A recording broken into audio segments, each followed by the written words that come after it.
Bonjour, ici Stevie Ray, bienvenue à cette présentation de Bâton Rouge Live, en direct du fameux restaurant de la Chenée, situé au 1400 rue Yves Blais. C'est l'émission qui, chaque semaine, vous propose d'aller dans toutes les directions. Nous sommes disponibles sur Facebook, sur Quai Marina Flashback. Avec notre deuxième invité aujourd'hui, nous allons explorer la musique des années 80 et spécialement le dance music, puisqu'il en est spécialiste. Il baigne dans ce style depuis toujours, étant DJ ici comme à l'étranger depuis des décennies. On peut également écouter ses rythmes et choix musicaux sur la radio web, donc pour analyser la belle époque du dance music des années 80 et expliquer pourquoi elle est inoubliable et au final, toujours d'actualité. Nous serons en compagnie d'un DJ qui en a vu, soit DJ Francisco Maya. Mais pour amorcer cette belle émission, notre première invitée, pour ceux qui possèdent un animal de compagnie ou qui y songent, elle est intervenante en comportement canin et propriétaire de l'entreprise J'aime ton chien. Elle adore la race canine comme l'indique l'appellation et elle sait de quoi il en retourne quand il est question d'entraînement et de dressage. Les animaux représentent une grande partie de sa vie. Et pour parler des services offerts par son entreprise et du comportement des chiens en général, avec nous, celle pour qui votre animal favori n'a pas de secret, une passionnée de son métier, Maryse Chauvette. Bonjour Maryse. Bonjour. Ça va bien? Mais oui, vous? Bien certainement. Tu peux me tutoyer, on est à l'aise, on se connaît déjà. Avant de parler des services offerts par ton entreprise J'aime ton chien, on va regarder un petit peu justement, on va commencer avec les services offerts, avant de parler de ton parcours. Quel service, ça s'adresse à qui J'aime ton chien?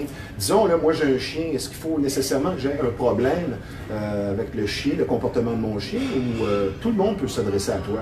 Mais en fait, tout le monde peut s'adresser à moi. Tous ceux qui veulent, qui désirent avoir un chien ou qui ont déjà un chien à la maison. Dans le fond, nous, on est une entreprise qui couvre le secteur de la Naudière. On a aussi un service web là, en vidéoconférence. Oui. On offre également des formations aussi préenregistrées à écouter quand vous voulez.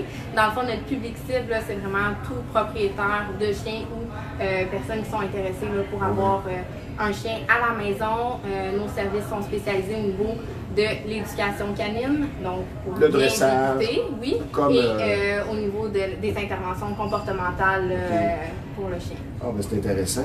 Toi, c'est le fruit du hasard qui t'a dirigé vers la psychologie canine, si je comprends bien. Oui, effectivement. Mais ce que tu m'as confié en pré-entrevue. Oui, j'ai toujours été une passionnée en fait des animaux et le fruit du hasard, c'est quand que j'ai adopté ma première chienne, Charlie, dans un refuge, puis elle avait là, des comportements qui étaient plus agressifs, craintifs des inconnus, avec beaucoup de confusion au niveau des gens qu'elle ne connaissait pas, donc c'était un bon défi et j'ai commencé à m'intéresser au niveau de la psychologie canine à ce moment-là. Donc par la suite, j'ai commencé à être une passionnée et je fais des formations en continu là, pour m'améliorer. Et l'entreprise existe déjà depuis cette année, je crois. Oui, 2014. 2014.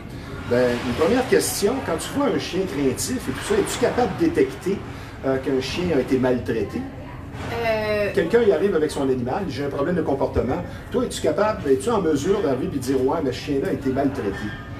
Oui, c'est sûr qu'on peut avoir des suspicions. C'est sûr qu'on ne peut pas nécessairement non plus déterminer à 100% que le chien a été victime de maltraitance. Des fois, il peut y avoir un individu qui naît avec plus de crainte qu'un autre. Donc, il peut avoir un pourcentage génétique là, à ce moment-là au niveau de la crainte du chien. Donc, ça ne veut pas dire nécessairement que parce qu'un chien est craintif a été maltraité là, à 100%. Il peut avoir une ça peut être dans sa personnalité aussi. Oui, c'est ça, effectivement. Question suivante. On pense, et je crois que c'est à tort, que l'on dresse un animal pour l'attaque ou la défense du maître ou d'une demeure. Mais non, il y a bien plus que ça. Ma question, donc, pourquoi on fait dresser son chien? En fait, on fait dresser son chien pour avoir un bon contrôle sur notre animal, mais aussi pour s'assurer qu'il se développe bien et que la société aussi là, ait un fidèle compagnon canin là, qui est sécuritaire pour l'environnement, mais aussi ça dépend aussi de c'est quoi les objectifs de la personne qui adopte. T'sais, ça peut être quelqu'un qui veut un animal simplement pour materner, donc pour combler un besoin affectif. Ça peut être une autre personne qui va adopter un chien pour travailler avec lui et donc, par exemple, un chien de police. Oui, puis il y a une différence entre posséder un berger allemand puis un tout petit chien, je veux dire. Les objectifs ne sont sûrement pas les mêmes. Oui, c'est ça, effectivement. On poursuit. Je pense que ce qu'il faut comprendre, plusieurs l'ont compris, et ça, tu m'en parlais au préalable. Dans l'expression, la communication avec un animal, pour l'animal, c'est le langage non-verbal qui prime. C'est une notion importante et primordiale qu'il faut comprendre. C'est le non-verbal avant toute chose. Oui, effectivement. C'est vraiment en regardant au niveau des signaux de communication que le chien va émettre qu'on va être capable de regarder son état émotionnel. Donc, est-ce qu'il est en peur, est-ce qu'il est en colère, est-ce qu'il est en joie, est-ce qu'il est en excitation. Donc, ça va aussi nous aider à savoir qu'est-ce qu'on va faire dans le plan d'entraînement pour nous assurer que ce qu'on fait comme intervention est adéquat, relié aux émotions. On va vraiment beaucoup regarder au niveau des émotions pour bien l'interpréter et bien intervenir aussi dans la situation. Je pense qu'une erreur que les gens font, et c'est peut-être pas nécessairement une erreur, c'est pas de mauvaise foi, mais on a tendance à humaniser nos animaux. Je vais te donner un exemple que moi j'ai remarqué. L'animal, le chat, le chien, fait quelque chose qu'il n'est pas censé. Et puis là, tu le regardes, il a les oreilles basses, les gens vont dire « Ah, il a honte! » Non, il a peur de la claque. Oui. Et on a tendance à humaniser. Et toi, tu le vis, tu le vois. Je veux dire, les petits chiens et tout ça deviennent des enfants. Et c'est parfois peut-être une erreur. Oui, mais c'est sûr qu'il faut faire attention à des fois les interprétations qu'on va donner à nos animaux. Donc, c'est un très, très bel exemple. On revient à la maison est tout saccagée, donc on va avoir tendance à vouloir chicaner notre chien. On a l'impression qu'il se sent coupable, mais au final, c'est qu'il remarque dans notre non-verbal. Donc, c'est comme ça qu'il communique. Donc, bien entendu, il nous analyse sans cesse. Donc, il remarque dans notre non-verbal qu'on va avoir des tensions qui vont faire en sorte qu'il va se mettre en posture plus basse, ses oreilles baissées, vouloir essayer d'aller se cacher un peu plus dans un trou. C'est pas qu'il sait qu'il a fait quelque chose de non correct, c'est vraiment juste qu'il anticipe. Mais dans son non-verbal, toutes les postures qu'il donne, il peut avoir un petit peu de peur mélangée avec la queue un peu plus basse, cherche à fuir, mais c'est qu'il essaie d'éviter le conflit avec l'humain, donc il est en train de communiquer qu'il ne veut pas de conflit simplement. Maintenant, la fameuse question, quelle sorte de chien choisir? Parce que toi, tu me confiais, la relation avec le maître va être très importante, et par exemple, un malinois avec une vieille personne, ça ne fonctionne pas.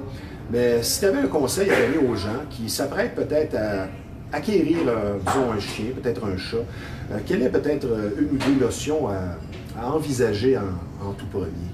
La première chose à vous poser comme question, c'est quand vous voulez adopter un animal, il faut regarder, c'est quoi votre style de vie. Donc, combien de temps vous avez accordé à votre animal? Est-ce que vous êtes des personnes qui allez voyager beaucoup ou non? Si tu es toujours absent, c'est injuste pour l'animal. Oui, c'est ça. Donc, il faut vraiment regarder quel est le type de chien qui va vraiment convenir à votre style de vie, parce que oui, on a tendance à vouloir aller chercher un chien parce qu'on le trouve beau, puis au niveau esthétique, ça nous convient. Oui, c'est un coup de foudre, mais il y a d'autres choses qui viennent après. Là. Donc, par exemple, si je reprends l'exemple d'un malinois avec une personne âgée qui a, exemple, une fracture à la hanche ou une prothèse, c'est peut-être pas le meilleur mix parce que pour venir à la génétique du chien, c'est des chiens qui sont conçus pour avoir du mordant. Donc, nécessairement, si ce mordant-là est mal géré par quelqu'un qui physiquement ou dans son style de vie ne peut pas correspondre à ces besoins-là, nécessairement, c'est un mauvais match, il va y avoir plein de problèmes là, à ce Il faut bien y penser, c'est toute une décision.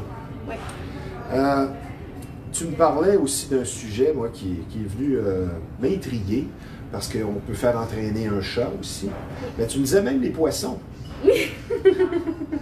Un commentaire sur ce que tu as avancé comme idée. Comment peut-on dresser un poisson? Bien, en fait, je sais qu'il y a plusieurs intervenants qui vont utiliser des lasers pour, pour vraiment apprendre aux poissons à faire des mouvements. Donc, le laser au niveau visuel là, pour le poisson qu'on peut utiliser comme repère. Oui. Petite question simple. Pourquoi on choisit l'éducation canine comme voie, comme profession, comme dans ton cas? La raison primordiale, c'est sûr que tu aimes les chiens. Oui. Je veux dire, on ne s'en cachera pas. Là. Oui. Mais je veux dire, la première raison dans tout ça, je veux dire, c'est quoi? Bien, mon but ultime, dans le fond, dans ma compagnie, c'est vraiment d'aider le plus de propriétaires de chiens et de chiens à vraiment avoir une bonne entente familiale ensemble. Donc, c'est vraiment ça mon objectif, que autant l'humain et le chien soient bien, autant psychologiquement que physiquement, dans le mode de communication ensemble. Et le véritable problème, selon Maryse, parfois, c'est qu'il faut entraîner le maître avant le chien, parce que la vigilance du maître est très importante et ça peut parfois faire défaut. C'est ce que tu constates, je crois, dans ton quotidien? Oui, bien c'est sûr qu'au niveau de comment ça se passe une consultation, on va beaucoup aider le propriétaire du chien à comprendre comment son chien fonctionne, comment on peut aussi régler la problématique. C'est très important de comprendre qu'est-ce qu'on va faire comme intervention et pourquoi on le fait de cette façon-là. Par la suite, c'est beaucoup plus facile pour l'humain de comprendre consciemment quelles actions vont emmener à quel résultat. Donc, les gens sont exigeants, ont des attentes parfois qui sont irréalistes. Oui, ça fait partie de notre métier aussi, de les ramener à l'ordre et de leur dire que des fois, il y a des limites où on peut réentraîner ou réhabiliter un chien. Donc, on fait vraiment attention à les objectifs qu'on va aller cibler selon ce qu'on va voir au niveau de la consultation, mais définitivement, il y a un grand rôle que l'humain, le propriétaire du chien, va avoir au niveau de l'éducation de son chien.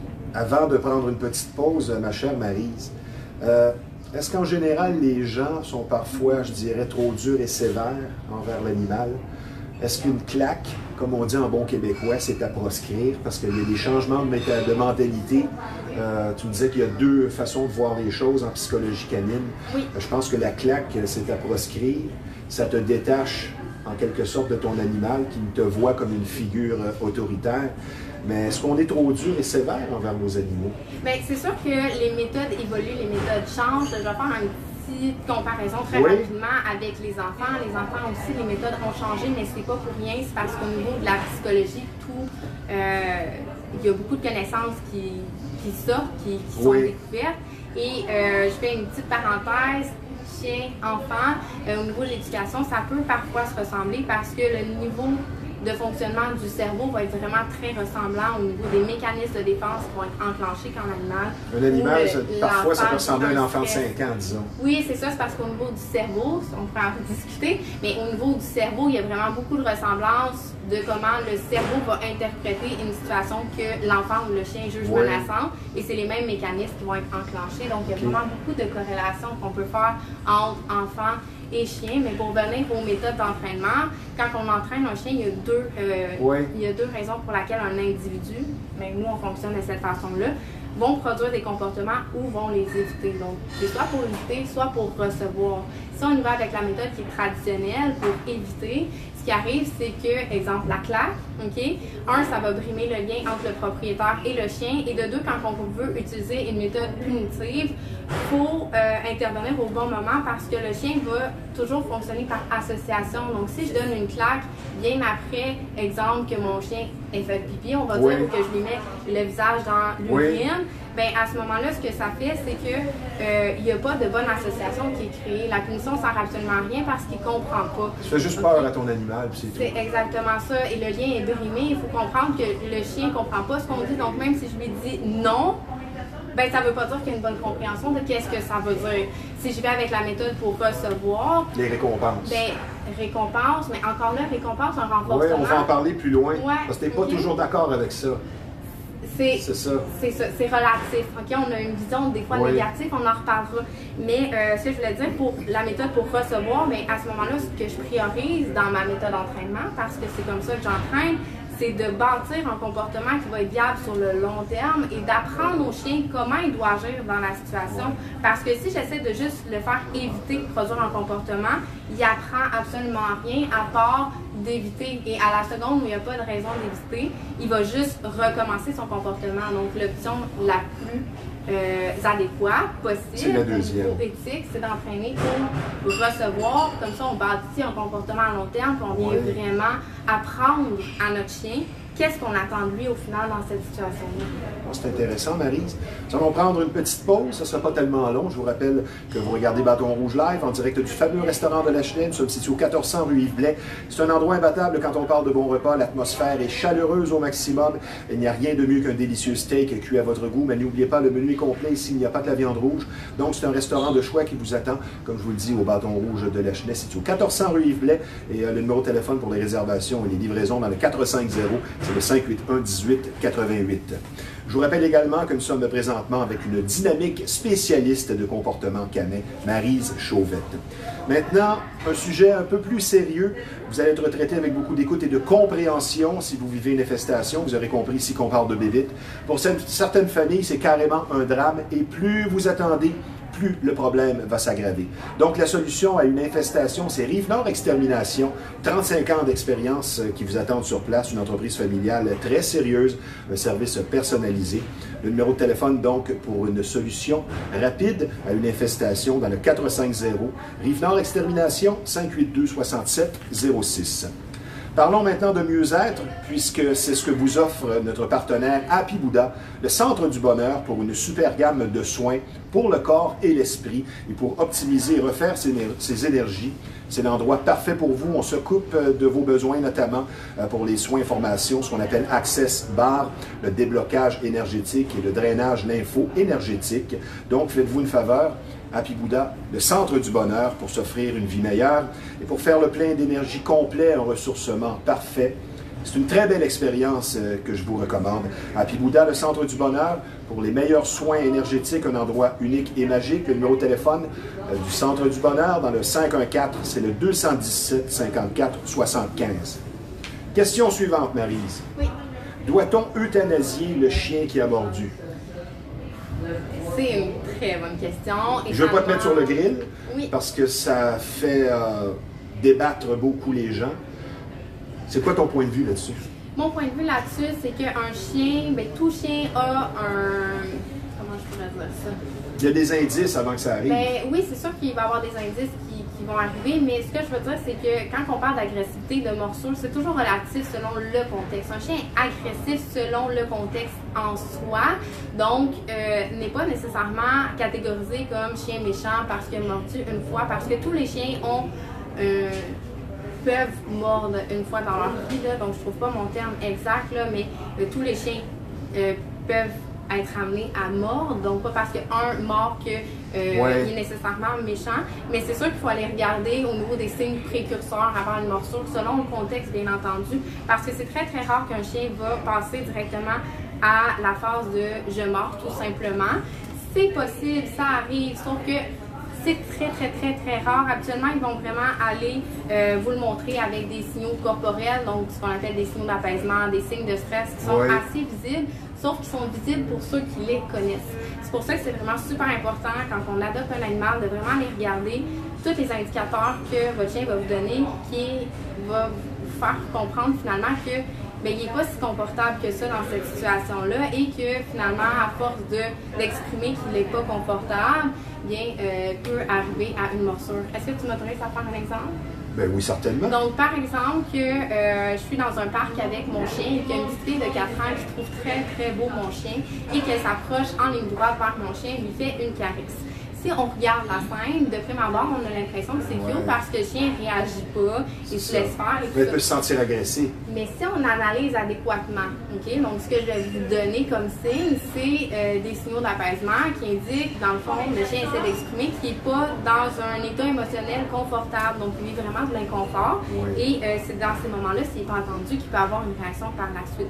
Donc la petite fille lui fait un câlin, on peut avoir un chien qui détourne le regard, qui détourne la tête, qui ramène la tête, qui détourne la tête, tourne un peu les épaules, se met à bâiller. Mais bâiller, ça tire dans le coin de la gueule, ramène la tête, retourne la tête, se liche le nez. Donc tout ça, c'est des signaux que le chien est en train de dire « je suis pas confortable, je suis pas confortable, je suis pas confortable ». Et si ça ne cesse pas, ensuite il y a le grognement.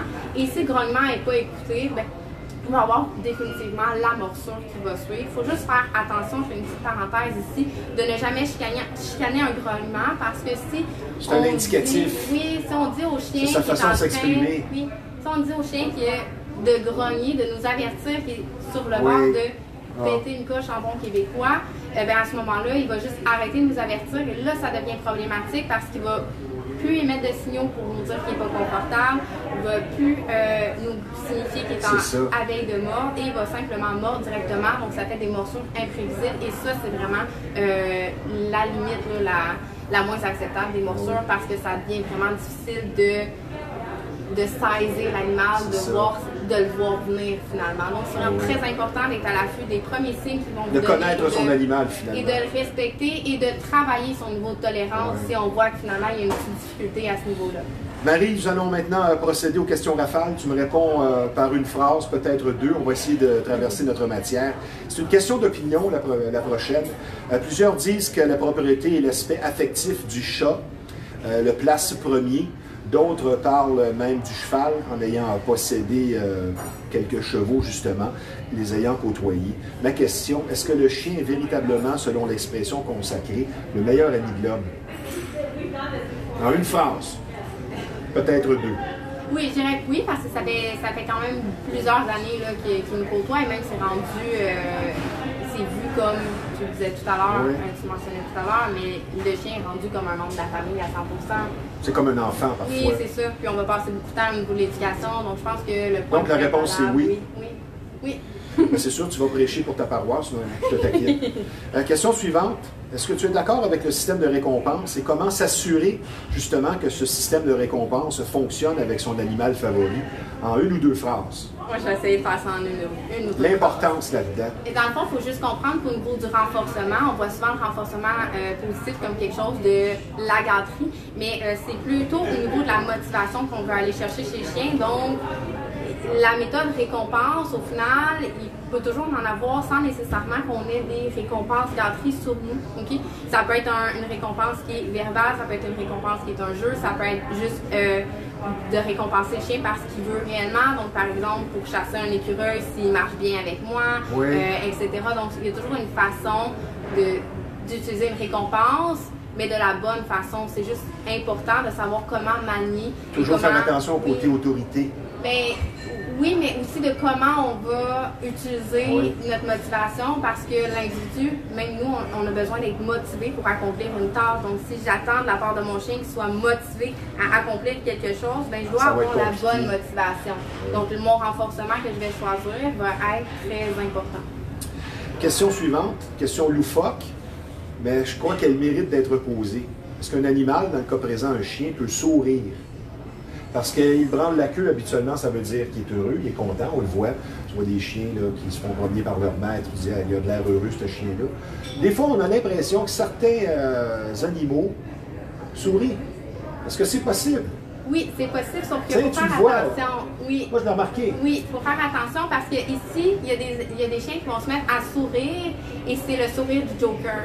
Et le sourire du Joker, c'est causé parce qu'il y a vraiment une rigidité au niveau des babines ici. Donc, c'est pas un signe qui est très joyeux dans ce cas-là. Quand il y a un chien qui fait un sourire du Joker, ça. Mais il peut y avoir des expressions faciales qui nous ramènent au sourire un peu. Qui nous ramènent aux émotions de joie. Oui, effectivement. Mais à ce moment-là, on va voir que la gueule est détendue. Et pas rigide. Ah. Ouais. On va la retenir, celle-là, le Joker. Oui. Le problème rencontré le plus fréquent? Le problème, présentement, là, dans mes cas de consultation, je vois beaucoup de mauvais matchs entre propriétaires et chiens. Mettons un propriétaire trop vieux avec un chien trop jeune à animer.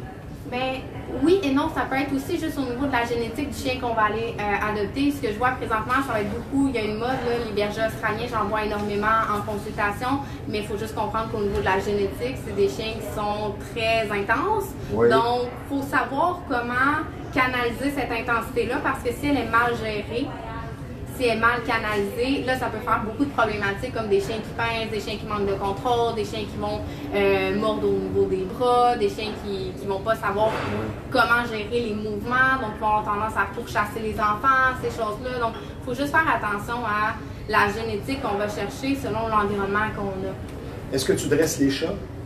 Non, personnellement, je ne dresse pas les chats. On peut presque faire la même chose à un chat? Oui, on peut. Oui, dans ce sens-là, oui. Professionnellement, je ne dresse pas de chats, mais oui, on peut entraîner des chats sans problème. Dans la section anecdotes savoureuses et croustillantes, t'es-tu déjà fait mordre? Et as-tu eu des cas de consultation de chiens avec qui, des cas extrêmes, où il n'y a rien à faire, que ce soit de l'agressivité ou le chien est comme fou, tu peux rien lui montrer? T'es-tu déjà fait mordre? Oui, je me suis déjà fait mordre. Par ton propre chien, non? J'ai pas eu de lésion précisément là, sans consultation. C'est arrivé. C'était imprévisible. Le chien est arrivé en face. Mais finalement, j'ai pas eu de répercussions parce que la morsure s'est localisée seulement sur mon coton watté, comme ça. Okay. Et donc, j'ai pas été blessée. Mais donc, oui, ça est arrivé une fois, mais sinon, je suis vraiment très vigilante au niveau des morceaux. Je fais très attention. Je sais un peu. Ben, je veux dire, à l'habitude aussi, tu sais comment tu parles. Oui, je sais bien lire l'animal, donc je m'assure toujours qu'il est capable de manger. Oui. Quand j'arrive chez un client, comme ça, je m'assure de regarder il est dans quelle partie de cerveau. Est-ce que s'il refuse de manger, habituellement, ça va me donner l'indication qu'il n'est pas dans une belle partie du cerveau, puis il n'y aura pas d'apprentissage, et donc il y a des risques de morsure plus potentiels à ce moment-là. Question suivante. Quelle race de chien aurait peut-être une propension à affronter son maître plus qu'une autre?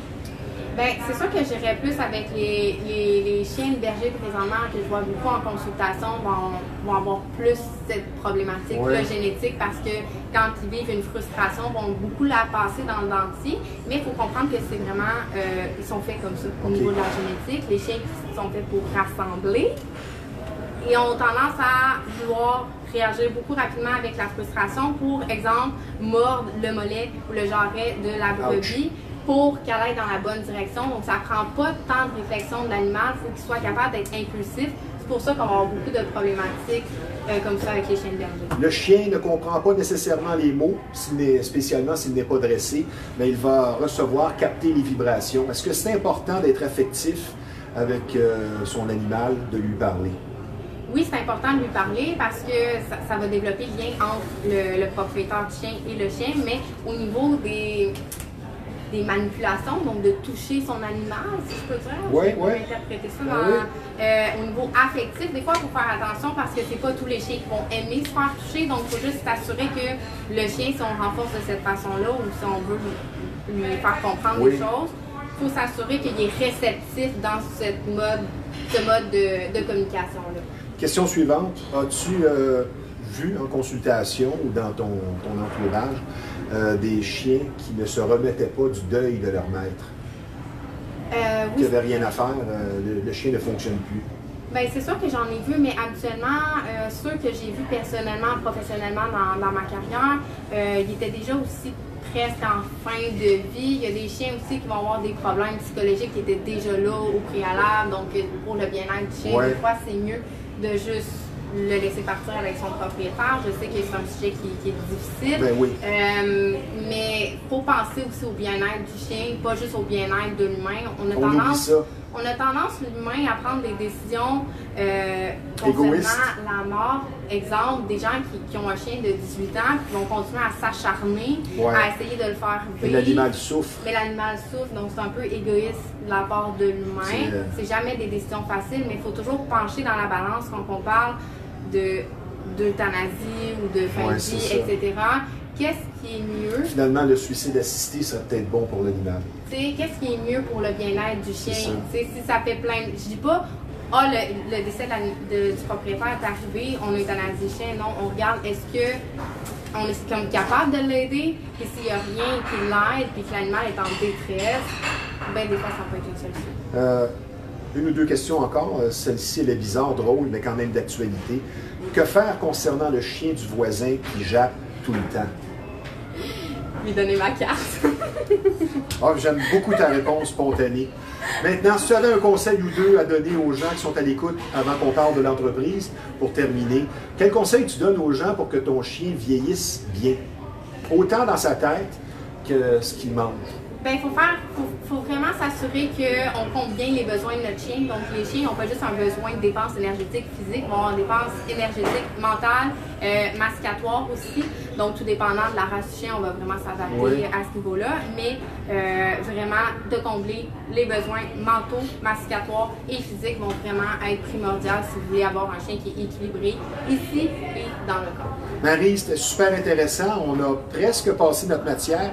On va se reprendre. Si tu veux donner les détails pour te rejoindre, qu'est-ce qu'on doit faire par Facebook ou autre pour aller consulter avec l'entreprise J'aime ton chien? Bien, en fait, vous pouvez nous suivre directement sur notre page Facebook. C'est le J'aime ton chien. Sinon, on a un beau site web aussi là, que vous pouvez consulter là, à votre guise, nos services, nos formations en ligne aussi. C'est le www.jmtonchien.ca. Merci Maryse. Présence fort appréciée. Il faut le dire que presque tout le monde aime les chiens. Fait que c'était gagné à l'avance. Je te souhaite encore beaucoup de succès. Tu aimes véritablement ton travail et les chiens. Je veux dire, ça saute aux yeux. Et je te souhaite longue vie à ton entreprise. Et sûrement qu'on va se reprendre. Je te remercie d'avoir été des nôtres. C'était très intéressant, Marie. Merci beaucoup. Merci. Parlons maintenant d'un domaine très en vogue ayant connu une progression pour le moins fulgurante au cours des dernières années, soit le tatouage. Avec beaucoup de fierté, je vous parle de notre partenaire ici à Bâton Rouge Live, une entreprise où service rime avec qualité, soit Dave White Tattoo.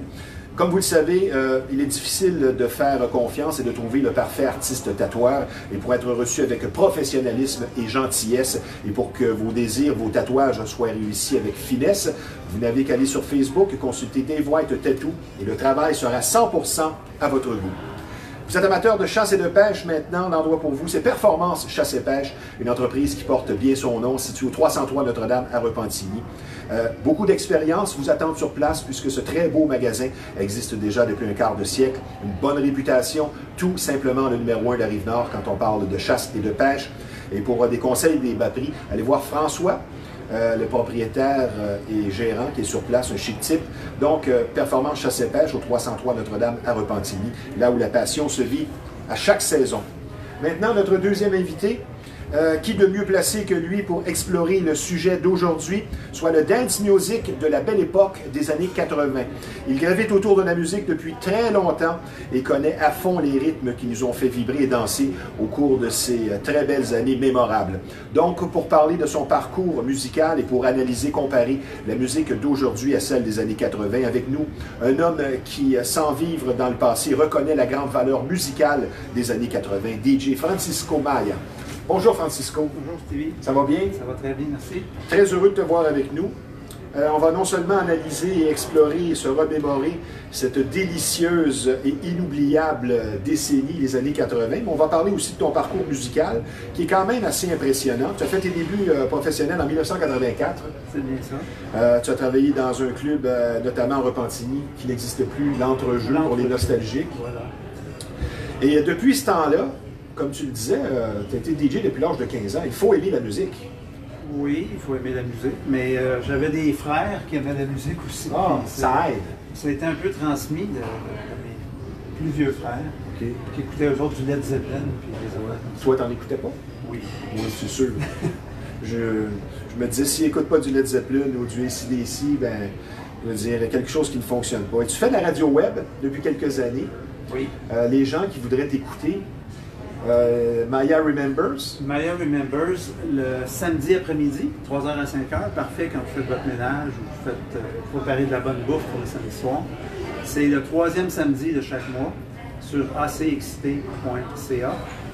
C'est assez excitant. Oui. Ben, je le sais, je te connais un peu et je sais que c'est bien fait. Toi, tu as exploré diverses cultures à travers ton travail parce que tu as joué aux États-Unis. Tu as joué en Suède, en France notamment, surtout de l'événementiel. Si tu avais un commentaire à me dire sur les différentes cultures, des choses qui t'ont marqué à l'extérieur, dans les différences, dans l'approche musicale, tu me dis quoi? Ben, je fais surtout des événements dans des événements intellectuels, je dirais, avec des scientifiques. Ça reste que c'est quand même pas mal la même chose partout dans le monde. Il y a une question d'heure, les parties en Europe, ça commence plus tard que les parties en Amérique. Et ça se finit plus tard aussi? Et ça se finit plus tard aussi. Ça se finit à 6 h du matin. Donc, à l'époque, tu ramassais tes boîtes de lait, il était rendu 6-7 h le matin. Oh, les boîtes de lait, je ne les ai pas traînées en Suède. Oui, c'est ça? Non, mais les boîtes de lait de l'éveillé, ceux qui connaissent la laiterie. Ben oui. C'était l'époque où les boîtes fitaient le 12 pouces. Les DJ de cette époque-là, des années 80, même 90, moi j'ai animé dans nombre de clubs, je veux dire, la boîte de lait était là et plusieurs, même, c'était pesant. C'était pesant, on en amenait 3 ou 4 par party, là, sinon c'est trop pesant. C'est sûr qu'on est tous animés. Il n'y a pas de place dans Pinto. Bon, ou dans le Corpus. Le Corpus, c'est un peu plus gros. Oui, c'est ça. Le Pacer. Oui, le Pacer. On est rendu loin. C'était large en arrière. Oui, c'était un aquarium. On va en mettre une de plus. Oui, c'est ça. Es-tu nostalgique parfois un peu de l'époque, non seulement de la musique des années 80, là on va en parler un peu plus loin, mais l'époque du vinyle, disons, où toi, tu es vraiment passé à autre chose parce que tu as fait toutes les transitions. Tu me dis quoi à ce niveau-là? Ben, moi, je suis la technologie, hein. Je suis quand même un informaticien à la base, donc j'aime bien le changement, j'aime bien les nouvelles technologies. J'ai adoré le vinyle, j'ai adoré le 4-track, le 8-track. Donc, tu as tout aimé finalement parce que tu aimes la musique. C'est le fun de travailler avec des médias différents. Oui. Outre le fait que ce ne sont pas les mêmes heures d'ouverture en Europe, l'approche musicale, tu dis quoi à ce niveau-là? Quelle différence tu notes? Oui, bien, moi, comme j'ai fait des événements, j'ai pas fait des clubs pendant des mois. Mais ça se ressemble quand même. Mais moi, je suis plus un DJ qui amène ma musique que d'essayer de suivre ce qui se passe. Donc, j'arrive avec ma musique. Puis là, comme tu me disais, c'est que parfois tu imposais une chanson, tu apprivoisais ton auditoire, et finalement la chanson, ben, le disque, tu viens de l'acheter le vendredi après-midi, tu le fais jouer 3 fois la première semaine, les 2 soirs que tu travailles, la semaine d'après, c'est en demande. Tu baignes dans la musique, spécialement le dance music depuis toujours. Tu es un gars d'énergie, c'est bien certain. Si tu es dans ce style de musique, tu fais de l'événementiel. Ton approche, ton style, tu te définis comment comme DJ? Parce que j'aimerais aussi qu'on développe l'aspect... le DJ comme l'animateur, c'est un rôle d'accompagnateur. Et on n'est pas là pour prendre toute la place. Comme tu vois des animateurs qui prennent le micro. Il n'y a plus personne qui t'écoute. Tu es là juste pour dire une phrase ou deux au bon moment. Tu me dis quoi dans ton approche musicale et ton rôle d'accompagnateur de DJ? Ben, moi, j'ai été DJ professionnel à l'époque où le DJ, c'était le gars qui faisait jouer la musique dans une petite boîte là-bas. On n'était pas des DJ qui étaient de l'avant. On jouait ce qui plaisait à l'auditoire. Je me rappelle le patron de la place, le propriétaire qui rentrait dans le console qui disait « Fais-les crier ». Oh, wow. Et là, on connaissait notre public, fait qu'on mettait les tunes en background pour que ça crie. Donc, moi, j'ai toujours travaillé, j'ai toujours accepté les demandes spéciales. C'est de les fitter dans ton programme le mieux possible. Si on te demande un latino en pleine soirée dance music et tout le monde est dans le plafond, il y a des gens comme ça, et, je veux dire, soit par la boisson ou on va leur dire ne comprennent pas. C'est ça. Mais il y a toujours moyen de placer des chansons. La bonne phrase clé. Oui, c'est ça, plus tard. Non, moi, j'étais un peu anti-programmation à l'avance. J'ai toujours été un peu feeling, donc sentir le public, sentir ce qui se passe sur le plancher de danse. Puis, en faisant une structure quand même de soirée, avec les rushs au bon moment, aucun problème avec ça. Un vrai DJ. Un DJ qui sent son public. Parmi les anecdotes que tu m'as racontées, le breakdance qui a déjà été interdit, raconte-moi ça. Ben, moi, j'ai milieu des années 80, début du breakdance, tout ça, mais à Repentigny, le breakdance, c'était... associé à d'autres choses. C'était associé à des gangs. Donc, le gérant de la place qui vient voir, cette toune-là, joue-moi la pluie. Donc, mais quand même, les gens aimaient beaucoup, et en fait, c'était pas juste la gang de breakdance qui aimait ça, il y avait tout le reste du club qui aimait ça aussi. Donc, ça donnait un bon show. Et parle-moi d'un succès, je crois, de 1978 ou 79, Pop Music. Pop Music. Qui a été un numéro 1, je crois. Oui. Qu'est-ce qui est arrivé avec cette chanson-là? Parce que c'est vraiment drôle ce que tu m'as raconté. Écoute, j'allais dans un magasin de disques sur la rue Notre-Dame, près du boulevard Brien, DNF Music. Oh, OK. Je ne sais pas si moi, ça me dit rien. de ça. Donc, ça fait trop longtemps. Ça fait très longtemps. Donc, j'achète le 45 tours. C'était très rare qu'on achète des 45 tours, mais cette toune-là ne venait que sur un 45 tours. Donc, c'était très bon. Donc, on l'achetait. On ne savait pas si c'était pour être bon. Là. On l'achetait en prévision. Et j'achète ça peut-être 5$. C'était cher. Ah, puis là, on parle de 40 ans. Oui. C'est en 79. C'est ça. Et je reçois un appel d'un ami qui était DJ sur Notre-Dame ici, juste en face du fleuve. Je ne me rappelle pas le nom du club qu'il y avait là. En face du nouveau Nick Pizzeria. Il y avait comme le château, château du fleuve, quelque chose comme ça. C'est vieux. OK, il y avait un club là. On reçoit un appel et on me dit peux-tu te louer ton disque pour le week-end? 25$. On fait de l'argent avec les disques. Incroyable. Donc, tu as loué un 45 tours pour une fin de semaine. Voilà. L'évolution, la transformation du disco vers le dance music,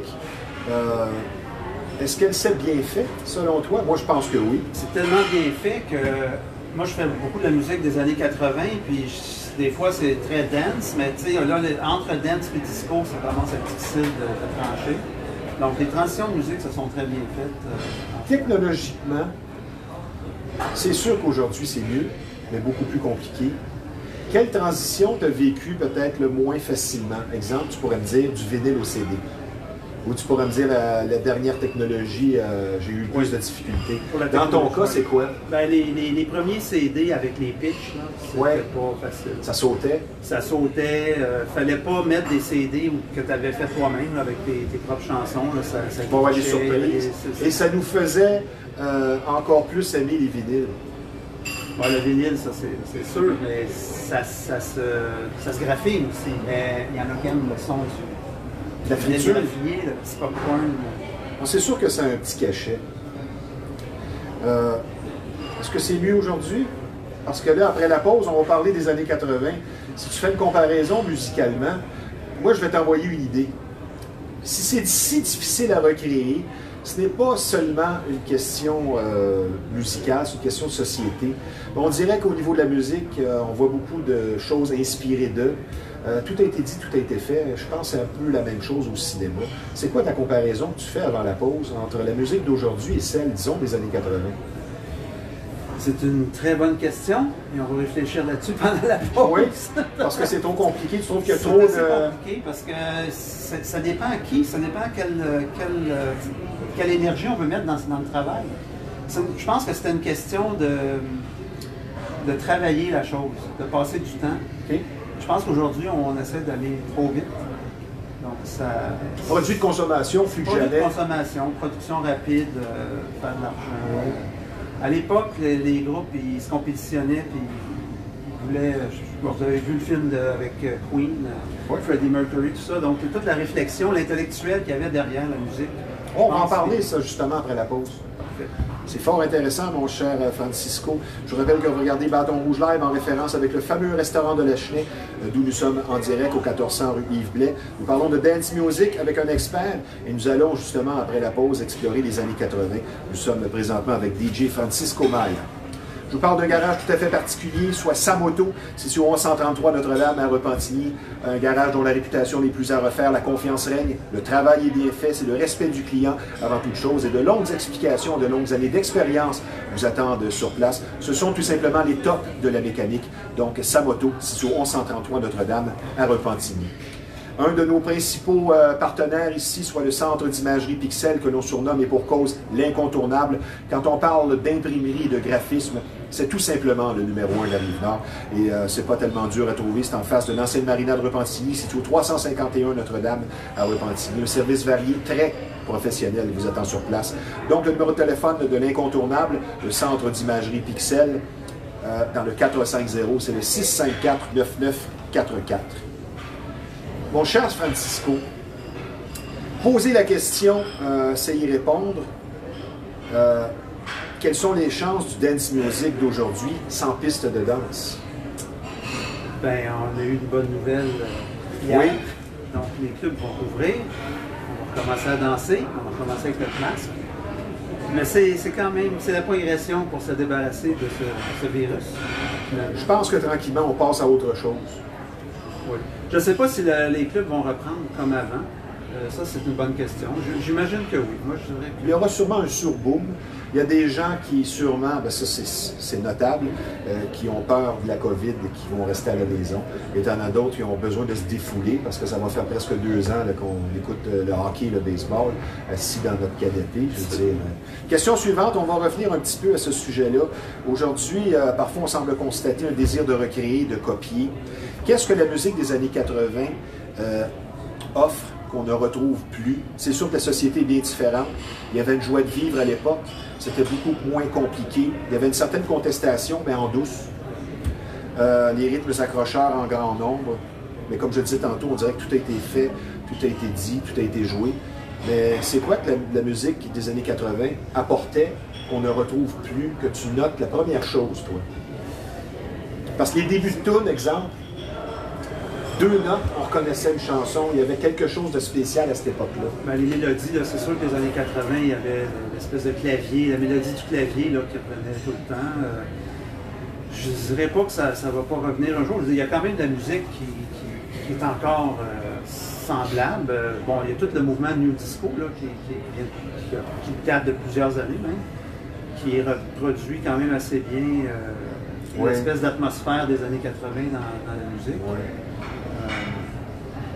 Non, je pense que c'est une question, évidemment, c'est une question culturelle. Hein? C'est des sociétés, c'est des...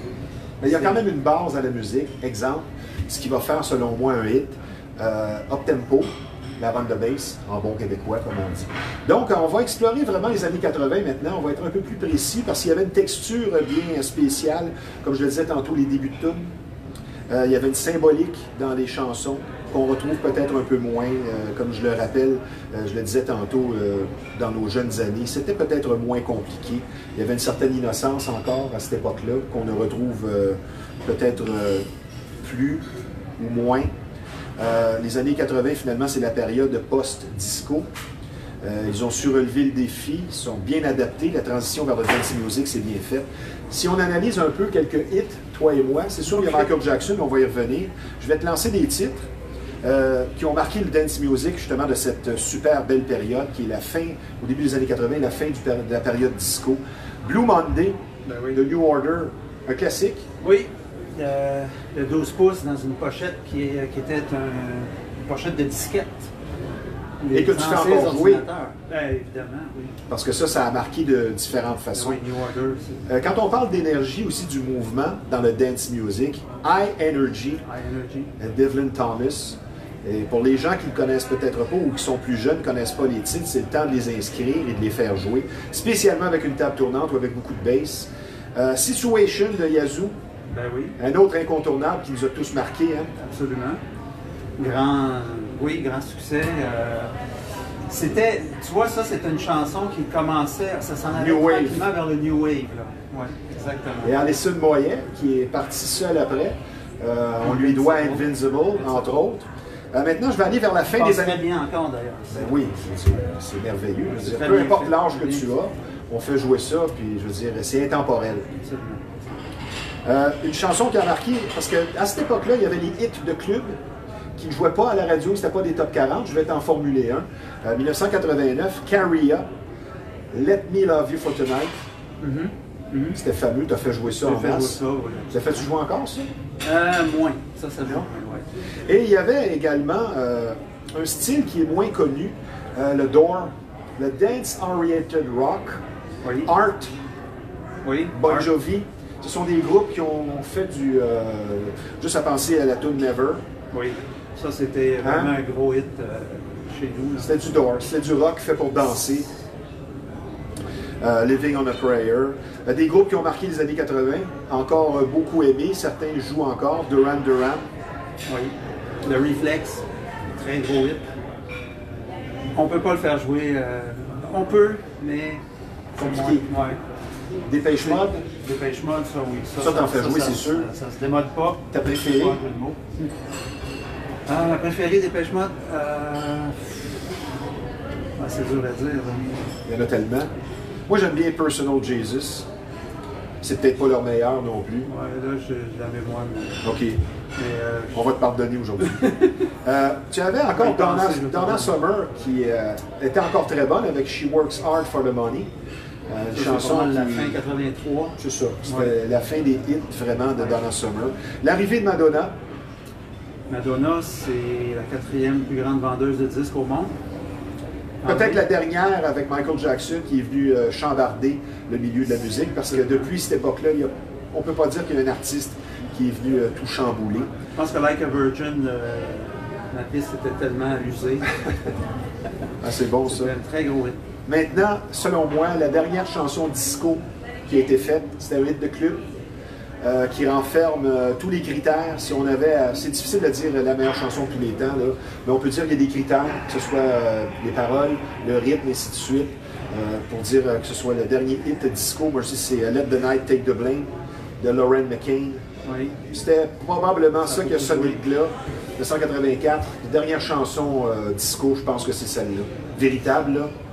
C'est dur de dire quelle est la dernière chanson disco, mais... Ben, disons qu'elle avait tous les...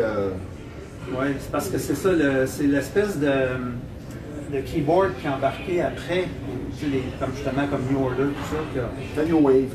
Qui a débarqué la tendance disco définitivement. Moins de tchic-tchic. Ouais. Moi, j'étais au cégep, Collège d'Assomption. J'ai pris une émission radio. J'étais dans la transition du disco au New Wave. Donc j'ai fait ma première émission de radio là-bas avec du New Wave. Donc Lee Lovitch, B-52s, ça. Et là, ça m'a regardé avec des gros yeux. Quand ça passait à... Gary Newman. Ah, c'était-tu bon, ça? Mais ça ne passait pas du tout. En tout cas, pas au Collège d'Assomption en 1979. Une artiste qui a vraiment fait vibrer les danseurs des discothèques, Hazel Dean. Oui. Très rythmé, très adapté aux pistes de danse. On n'a qu'à penser à Searchin', qui était un hit de club. Je veux dire, qui ne joue plus nulle part. Mais tu ferais jouer ça. Je l'ai joué dans une émission. Oui, ben, je suis content. Tu fais bien. Oui. Et c'est sûr qu'on va oublier certains morceaux aujourd'hui. Je veux dire, il y en a tellement eu. On essaie de faire une espèce de résumé. De très belles ballades également. Dans les années 80. Moi, j'en ai noté une qui m'a marqué, de George Michael, Careless Whisper. Ça joue toujours. C'est intemporel. On l'entend partout. Et maintenant, on va parler... repris aussi par plusieurs groupes. Je vais te faire plaisir. J'ai emmené certains vinyles. Je vais vous parler d'un incontournable, l'album Thriller.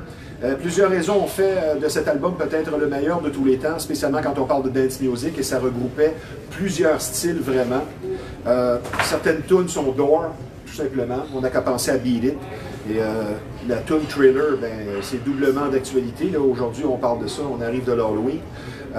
Plusieurs anecdotes aussi dans cet album qui se sont produites.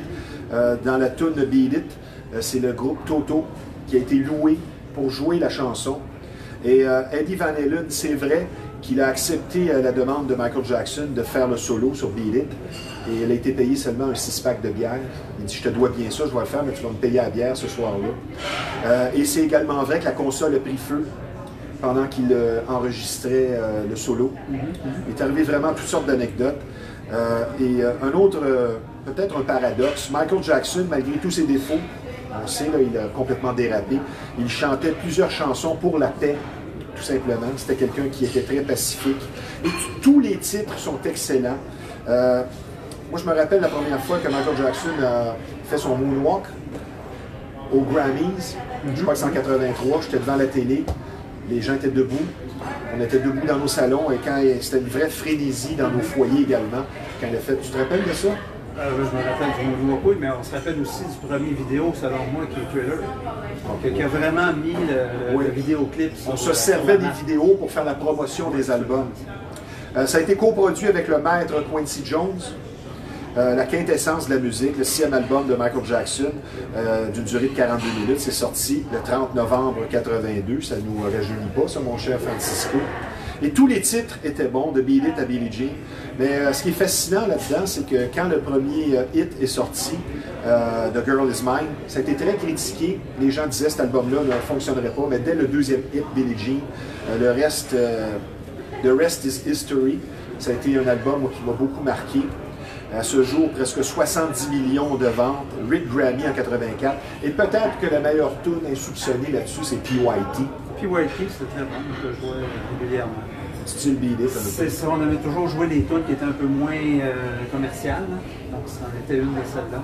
Et Michael n'avait que 25 ans, et par la suite, tranquillement, il a perdu la tête, il a fait toutes sortes de choses pas vraiment correctes. Tiens, All in Oates. Marqué les années 80, c'est sûr que ça, t'aimais ça. Oui. C'est peut-être un peu plus doux. Oui, puis c'est un petit peu... c'est tôt dans les années 80, donc je le jouais moins, mais... Est-ce que ça joue, ça, sur Maya Remembers? Oui. Oui? Oui. Oui. Instant Funk. Même si c'est sorti en 79, ça joue beaucoup dans les années 80.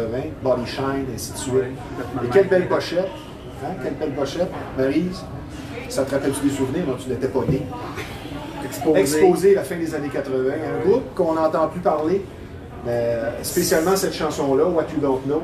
pour faire danser les gens. Oui, ça va être sur ma liste parce que je ne l'ai pas rejoué, ça, jamais. Bon, ben, ZZ Top, qui faisait dans le Door, le Dance Oriented Rock, plusieurs chansons qui nous ont marqués.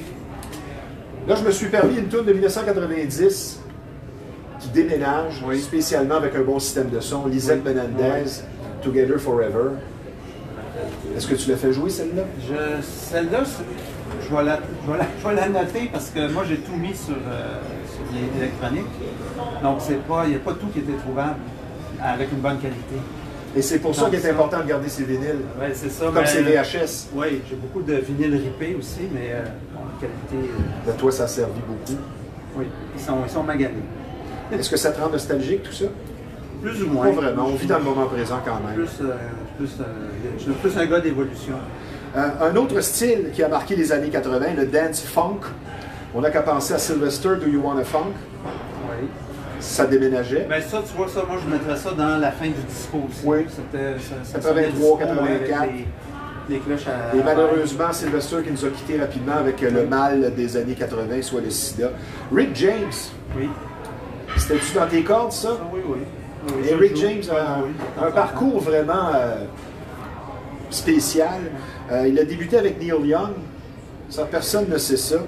Il a produit nombre d'artistes, dont Eddie Murphy, Party All the Time. Je crois qu'il a été numéro 5 ou numéro 10. Mais il a produit beaucoup de choses. Tina Marie. Tina Marie, il y avait The Temptations. Oui. Et c'est lui qui a découvert Prince. Et il a mis Prince à la porte parce que Prince jouait avec Rick James. Prince volait les notes, volait les riffs. Il a dit non, ça marche pas. Là. Puis Prince, finalement, a connu beaucoup de succès. Ah ouais, Prince. Mais Rick James, tu l'aimais beaucoup? Oui, Rick James, je vais jouer ça aussi à l'occasion. Une anecdote sur Rick James? Super Freak, tu sais, ça a influencé CMC Hammer. Là. Donc ça a tenu la route. En 90. Rick James, une anecdote, a toujours consommé beaucoup de drogue, a été dans toutes sortes d'histoires faites de la prison. En tout cas, on ne reviendra pas là-dessus. Avant un spectacle, il donne une entrevue à MTV et il proclame qu'il est maintenant clean et sobre, qu'il ne consomme plus rien et pendant ce spectacle, fait une overdose. Et quand il est décédé, on a retrouvé, je crois, 8 ou 9 substances différentes dans son sang. Je crois qu'il est décédé à seulement 54 ans. Et on ne peut aborder l'historique des années 80, mon cher Francisco, sans mentionner un style né en 88, et probablement, moi, personnellement, mon style favori, soit le house. Le house, oui. Est-ce que tu en fais jouer du house? Ben oui. Ma dernière émission à cxcité.ca, dimanche il y a 2 semaines, samedi il y a 2 semaines, c'était un spécial house de 2 heures. Donc, Inner City? Que du house des années Inner City, que du house des années 80. Et il y en avait avant 88. Oui, un petit peu, mais il y a comme une date officielle. Vers la fin de la Chicago, décennie, il y en a 1988. Style. Ouais, c'est ça qu'on se dit, mais c'est sûr qu'il y en avait. Ben oui. C'était Maya Remembers Chicago Style House. C'est comme le rap. La première chanson qui est officialisée comme étant la première chanson en disque rap, Rapper's Delight, mais c'est pas le cas. Il y avait du rap au début des années 70, mais c'est cette chanson-là qui était consacrée. Déclenché, le truc. C'est ça. Donc 1988. Inner City, les 2 chansons, Big Fun et Good Life, que je recommande aux gens. Oui, mais ça, c'était du house commercial, on pourrait dire. Oui. Parce que le house a pris une petite tendance commerciale à un moment donné aussi. Et le house survit. Le house survit. Oui, le house. Mais en fait, le house d'aujourd'hui, ça n'a presque plus rien à voir avec le house de Chicago. Non, c'est ça. On appelle ça encore du house. Regardez un petit beat. Oui, puis là, c'est le house versus le dance, puis tout ça. Puis c'est du future house, puis il y a toutes sortes de variantes il y a une nomenclature très longue. C'est presque impossible d'énumérer tous les genres musicaux. Il y a David Bowie ici qui s'est sans cesse renouvelé dans les années 80, notamment avec China Girl, Let's Dance. Rod Stewart, avec un tube Passion, que moi j'aimais beaucoup. Oui, très spécial, qui crée une ambiance instantanée. C'est la bass dans ce... Dès les premières notes. Il faut avoir un subwoofer pour sentir la bass de cette chanson-là, sinon on ne sent pas. Une chanteuse d'ici, ne pas oublier, qui a fait sa marque dans le dance music, Nancy Martinez. Nancy, à qui j'ai parlé il n'y a pas tellement longtemps, je voudrais qu'elle vienne à l'émission, mais elle s'est retranchée de la vie publique. Oui. Elle est maintenant enseignante. Il y en a d'autres, Geraldine Hunt. Oui, ben, la mère d'un des amis de l'émission, la mère de Freddie James, qui vient à l'émission. Et on avait reçu Eve. à l'entrée de jeu. Ah oui. Take a Little Chance. 84. Hey, ça, c'était-tu bon? Ça ne joue plus du tout. Non, ça, c'est... C'est un hit de club. Oui, c'était un hit de club. Le temps fait son œuvre. C'était très rapide, c'était 172 ppm. Ah oui? Ben, ça déménageait. C'est ça n'importe quand. T'enchaînes ça avec un slow, disons que les gens sont décontenancés. Le temps fait son œuvre, mon cher DJ Francisco Maya. Et qu'on le veuille ou non, ce qui joue à la radio a beaucoup d'influence, spécialement sur le dance music, si on veut recréer et préserver. Et les grandes stations font une erreur, selon moi, les grandes stations commerciales, quand on parle des années 70, 80, 90, on brûle les tunes en ne faisant jouer que le top 10, top 20, constamment. Et là, les gens, ben, le temps fait son œuvre, on se tanne de ça. Il n'y a pas seulement Dancing Queen puis Just an Illusion, il y a des années comme 79, le top 100 est bon. C'est ça. Et je pense qu'on brûle les tunes. Ton point de vue là-dessus? C'est pour ça qu'il faut écouter Maya Remembers. Ah, j'aime ta réponse. C'est quoi? Si tu résumes, en terminant notre entrevue, les années 80 par une phrase, sans être nostalgique, tu dis quoi? Oh my God, je dis quoi? Une seule phrase. Une phrase ou deux. Tu dis, moi, là, ça résume ce que je pense des années 80. Moi, je vais te dire, là, oui, le beat spécial, mais je te dirais joie de vivre. Un peu comme les années 70. Je dirais, la plupart des bons plats, ça peut être bon plusieurs fois. Quand c'est bon, c'est bon. Quand c'est bon, c'est bon. Mon cher Francisco, c'était vraiment intéressant. Si tu veux redonner ton adresse de ta radio web. acexcité.ca. Et sinon, sur Facebook, il y a Maya de DJ et Francisco Maya. Ben, je te remercie, Francisco. On va se reprendre. Ça prend des gens comme toi pour préserver le valeureux dance music des années 80 et ainsi de suite. C'était très intéressant.